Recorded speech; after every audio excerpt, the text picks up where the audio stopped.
প্রিয় শিক্ষার্থীরা, আমরা এখন এই ভিডিওতে এই 8 আর 12 এই দুটি সংখ্যার আমরা সংক্ষিপ্ত ভাগ পদ্ধতিতে লসাগু নির্ণয় করব।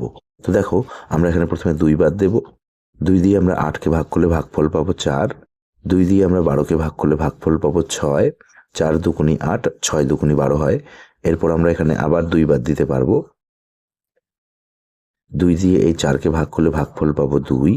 2 দিয়ে 6কে ভাগ করলে ভাগফল পাবো 3। এরপর আবার এখানে 2 বাদ দিতে হবে। 2 দিয়ে 2কে ভাগ করলে 1 পাবো। 2 দিয়ে 3কে ভাগ করা যায় না, এই 3 3-এ লিখতে হবে।